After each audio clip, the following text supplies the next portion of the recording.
Hi and welcome to the first lecture of HRM lecture series. In this lecture, we will learn about the concept of human resource management and functions of human resource management. Let's get into it. Okay, if I ask you what are the four factors of production, your answer will be four factors of productions are land, labor, capital and entrepreneur.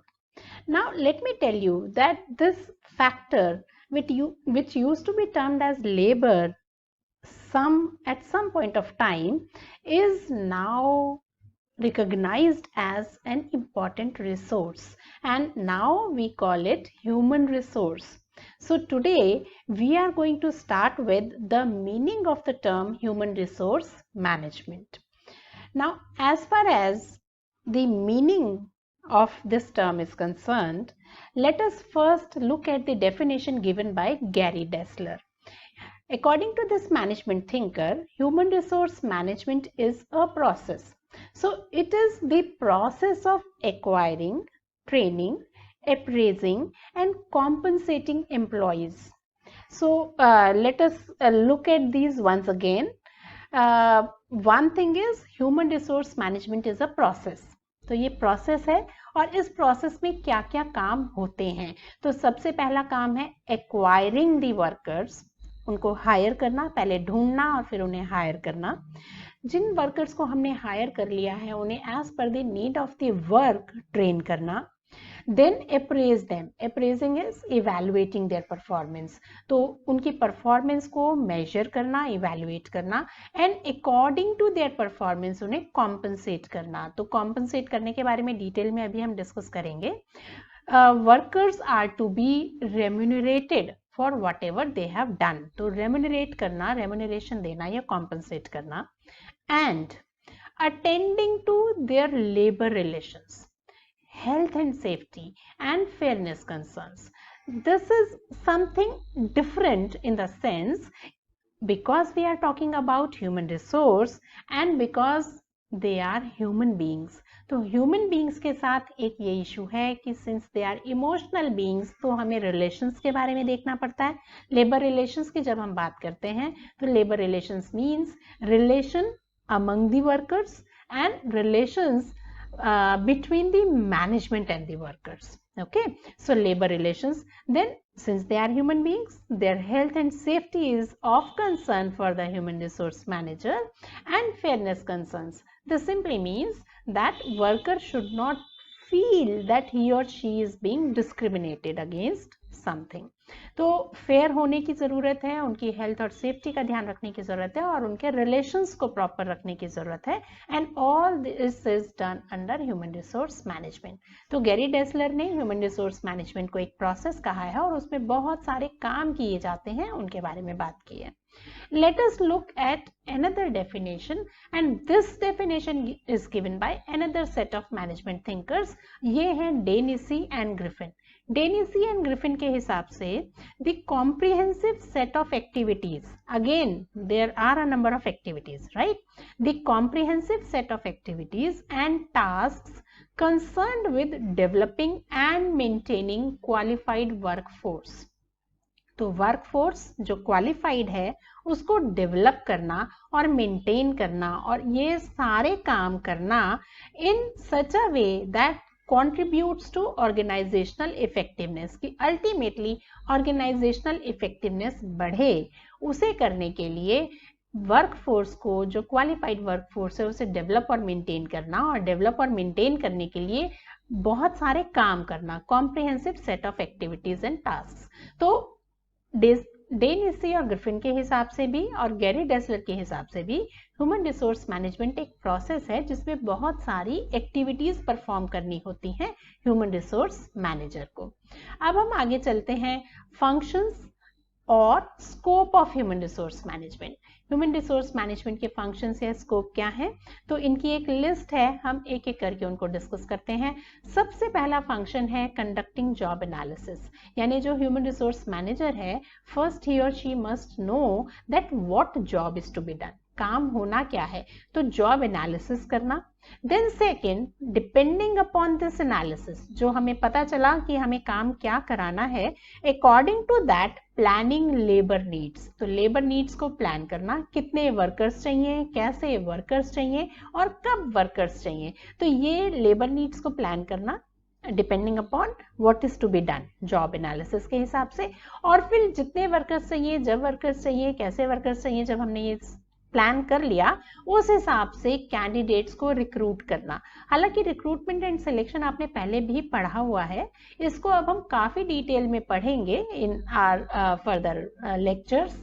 आज हम बात कर रहे हैं कि candidates को recruit करना। And if you remember, recruiting is a positive activity in the sense that human resource manager tries to have a bigger pool of candidates, जिनमें से हम सिलेक्ट करेंगे suitable candidates को. So the next function is selecting suitable candidates. तो यहाँ पर कोशिश की जाती है कि बड़े से बड़ा पूल बने, ज्यादा से ज्यादा कैंडिडेट्स हमारे पास हों, और यहाँ पर कोशिश की जाती है कि ये जो बड़ा सा पूल हमने बनाया था, जो रिक्रूट किए थे, उनमें से बेस्ट कैंडिडेट्स को हम सिलेक्ट करें. तो इसलिए हम इसे एक नेगेटिव एक्टिविटी भी कहते हैं. नेगेटिव इन द सेंस कि यहाँ पर हम कम करना चाहते हैं उन वर्कर्स को जो यहाँ हमने बहुत ज्यादा लिए थे, पर इनमें से जो सबसे अच्छे हैं उन्हें सिलेक्ट करना, selecting candidates. Okay. Next function of human resource management is orienting and training new employees. So mind you, ये जो अभी हमने कैंडिडेट सिलेक्ट किए हैं, these are new candidates. हालांकि ये क्वालिफाइड हैं, हालांकि हो सकता है ये एक्सपीरियंस्ड भी हो, फिर भी once we employ them, जब हमने उन्हें सिलेक्ट कर लिया, तो उन्हें एक तो ओरिएंट करना पड़ता है. ओरिएंटेशन का मतलब है कि जिस नए ऑर्गेनाइजेशन में वो अब आ रहे हैं, हमारे ऑर्गेनाइजेशन में वो अब आ रहे हैं, तो उन्हें ये जान पहचान कराना, उन्हें अपने ऑर्गेनाइजेशन के बारे में बताना is orientation.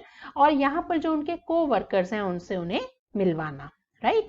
And training new employees. अब ट्रेनिंग की जहां तक बात है, वैसे तो ये क्वालिफाइड कैंडिडेट्स हैं, उन्हें ये काम करना आता है, फिर भी because they are new to our organisation और न्यू टू आवर जॉब, तो उनको ट्रेन करना as per the need of our job. तो ये orienting and training new employees. Next function of human resource management is managing their wages and salaries. तो ये जो employees हैं जिन्हें हमने हायर कर लिया है, ओरिएंट और ट्रेन कर दिया है, अब वो काम कर रहे हैं हमारे पास, तो अब नेक्स्ट इंपॉर्टेंट टास्क इज कि उनकी जो वेजेस और सैलरीज हैं उन्हें मैनेज किया जाए. और आपको पता है वेजेस नॉर्मली दी जाती हैं उन वर्कर्स को जो प्रोडक्शन एक्टिविटीज में इन्वॉल्व होते हैं, फ्लोर लेवल पर काम करते हैं, और सैलरीज उनको दी जाती हैं जो एडमिनिस्ट्रेटिव वर्क कर रहे होते हैं, ऑफिस का काम कर रहे होते हैं. ठीक है. तो managing there wages and salaries, इसको हम एक नाम भी देते हैं और वो है कॉम्पनसेटिंग एम्प्लॉयज. तो मैनेज करना या कॉम्पनसेट करना as per their performance. Okay. Next function is providing incentives and benefits. अब देखिए क्या होता है, हमने वर्कर्स को एक काम असाइन किया, उसके हिसाब से उन्हें कुछ बेस वेजेस या बेस सैलरीज तो मिल ही रही हैं, बट देयर में भी सम वर्कर्स जो ज्यादा अच्छा काम कर रहे हैं, देयर में भी सम वर्कर्स जो सिर्फ उतना ही काम कर रहे हैं जितना उन्हें कहा जा रहा है, एंड देयर में भी सम अदर जो वो उतना भी काम नहीं कर रहे हैं जो उनको असाइन किया गया, उनसे एक्सपेक्ट किया जा रहा है. ठीक है. तो now human resource manager has to motivate the workers to work in their best capacity. तो उसके लिए क्या करें, जो वर्कर्स अच्छा काम कर रहे हैं उन्हें बेनिफिट्स दिए जाएं, कुछ इंसेंटिव्स दिए जाएं. जो वर्कर्स सिर्फ उतना ही काम कर रहे हैं जितना उनसे कहा गया है, तो उनको हम एक रीजन दें ज्यादा अच्छा काम करने का. सिमिलरली वो वर्कर्स जो अच्छा काम नहीं कर रहे हैं या उतना काम भी नहीं कर रहे हैं जो बेयर मिनिमम उन्हें करना है, उन्हें किसी तरीके से पेनलाइज किया जाए, फाइन इंपोज किया जाए, या फिर उन्हें कोई इंसेंटिव ना दिया जाए, कोई बेनिफिट ना दिया जाए, और उस वर्कर को दिया जाए जिसने ज्यादा अच्छा काम किया. तो इससे होता क्या है कि सारे वर्कर्स मोटिवेट होते हैं अच्छा काम करने के लिए. वो वर्कर तो खुश होता ही है जिसकी परफॉर्मेंस को हम एक्नॉलेज कर रहे हैं, अप्रिशिएट कर रहे हैं और इंसेंटिव और बेनिफिट दे रहे हैं. वो वर्कर भी मोटिवेट होते हैं जिन्हें अभी ये इंसेंटिव नहीं मिला, तो वो भी they also aspire to get these benefits. तो ये काम भी ह्यूमन रिसोर्स मैनेजमेंट का है. Next is appraising performance. अभी मैंने पहले भी आपको बताया कि ह्यूमन रिसोर्स मैनेजर का काम है कि जो काम किया जा रहा है, जो परफॉर्मेंस वर्कर्स कर रहे हैं, उसे इवैल्यूएट करना, मेजर करना, अप्रेज करना। एक चीज आप ध्यान रखिए, दिस इज नॉट प्रेजिंग, हम ये तारीफ करने वाली बात नहीं कर रहे हैं, this is appraising. Appraising is evaluating और measuring the performance of the workers. ठीक है। Next, communicating. जब इवैल्यूएशन हो गया, जैसे अगर आपका कोई क्लास टेस्ट होता है तो उसके बाद आप क्या एक्सपेक्ट करते हो कि आपको रिजल्ट मिले, आपको मार्क्स पता चले या ग्रेड्स पता चलें। तो ऐसे ही यहाँ पर भी जिन वर्कर्स की परफॉर्मेंस को आप इवैल्यूएट कर रहे हो, now they want the feedback. तो next function of human resource management is communicating. Communicate करना है, और कम्युनिकेट कई तरीके से करते हैं ह्यूमन रिसोर्स मैनेजर। या तो इंटरव्यूइंग, इंटरव्यू लेकर कम्युनिकेशन हो रहा है, या काउंसलिंग, किसी तरह की एडवाइस की जरूरत है तो कम्युनिकेशन हो रहा है, और डिसिप्लिनिंग, उन वर्कर्स को स्पेशली जो ठीक काम नहीं कर रहे हैं तो दे मस्ट बी डिसिप्लिन्ड, तो उनको वार्निंग इशू करना है या उनको किसी तरह का फाइन इंपोज करना है, तो all this is communicating. Next is training and developing people. आपको ये थोड़ा स्ट्रेंज लग सकता है कि ट्रेनिंग के बारे में तो अभी हमने पहले भी बात की थी, यहाँ भी हमने ट्रेनिंग कहा था, तो देन व्हाई अगेन ट्रेनिंग? आप डिफरेंस समझिए, यहाँ पर हमने कहा था ट्रेनिंग न्यू एम्प्लॉइज, एंड यहाँ पर हम कह रहे हैं training and developing people. People means are existing workers, the workers who are working with us for long, जो पहले से हमारे पास काम कर रहे हैं, they are not the new employees. But then why do we need training for them? उनको क्यों ट्रेन करना है, वो तो ऑलरेडी हमारे पास काम कर रहे हैं। तो लेट मी टेल यू कि ये जो वर्क फोर्स है ना, ये जो ह्यूमन रिसोर्स है हमारा, इसको हमें रेगुलरली इनकी स्किल्स को अपग्रेड करने की जरूरत होती है, अपडेट करने की जरूरत होती है, और हम चाहते हैं कि जो भी इनकी कैपेबिलिटीज हैं ये फर्दर डेवलप होती जाए। क्योंकि अगर ऑर्गेनाइजेशन अपने वर्क फोर्स के स्किल्स को, कैपेबिलिटीज को, नॉलेज लेवल को डेवलप करता है तो अल्टीमेटली ऑर्गेनाइजेशन को ही इसका बेनिफिट भी होता है। ठीक है। तो ये ह्यूमन रिसोर्स मैनेजर का एक रेगुलर काम होता है कि अपने एग्जिस्टिंग वर्कर्स को ट्रेन भी करते रहे, जो भी नई टेक्नोलॉजी, नए नॉलेज, नई स्किल्स डेवलप हो रही हैं उनके बारे में उनको बताते रहें, सिखाते रहें, और साथ साथ डेवलपिंग होती रहे उनकी, यानी वो अभी जिस लेवल पर हैं उससे हायर लेवल तक पहुंच सके। And this is the responsibility और the function of human resource management. Okay. Next is building employee commitment. When we say employee commitment, try to understand, if we are hiring workers and then orienting and training them, we are giving them wages and salaries, providing them incentives and benefits, and doing all these tasks. But suppose these workers leave us, they join somewhere else, they resign from our job and go somewhere else, then who will get the benefit of all this and who will bear the cost? तो हम ये समझें कि जो किसी नए organisation में वो चले जाते हैं, उनको ये सारा बेनिफिट मिलेगा जो हमने उनके ऊपर एफर्ट्स किए या पैसा खर्च किया, और हमारे लिए क्या हुआ? हमारे लिए बहुत बड़ा नुकसान हो गया, इन द सेंस कि वो सारे efforts, time, money, whatever was spent on hiring these workers, then orienting and training them, then appraising, and then training and developing them further, all that goes waste if they leave us. तो organisation के लिए हमेशा beneficial है कि अच्छे workers उनके पास रुकें, लेकिन रुकने के लिए उनका कमिटमेंट होना जरूरी है। और कमिटमेंट कैसे बनेगा, ये जिम्मेदारी ह्यूमन रिसोर्स मैनेजर की है। If human resource manager or the top management is concerned about the well-being of their workers, definitely they also feel happy to work in such an organization.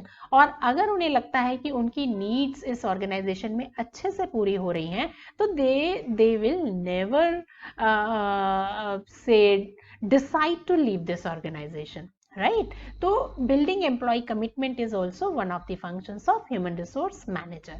Now the last function, although it is also very important, though it is last but not the least, being knowledgeable about equal opportunity and affirmative action. That means all the workers should be treated equally with say everybody must be given equal opportunity. There must not be any bias or discrimination against any worker, and there must be affirmative action. So whatever good is done by the workers, it must be appreciated.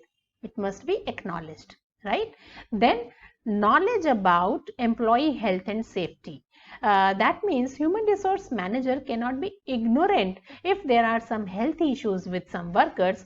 He or she must be aware about this, must be concerned about this, and must take care of the health and safety of the workers, because if our human resource is healthy and safe, that simply means that it is going to benefit our organization. And the last is handling grievances and labor relations.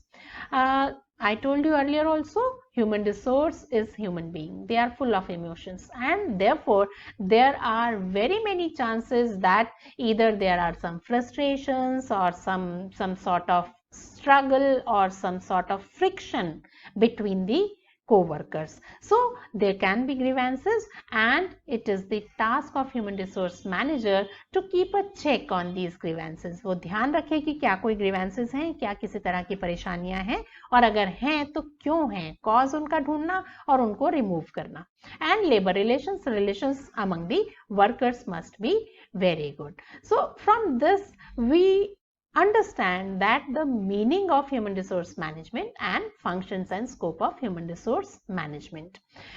From here also we understand the importance of the term labor, which is now being called the human resource.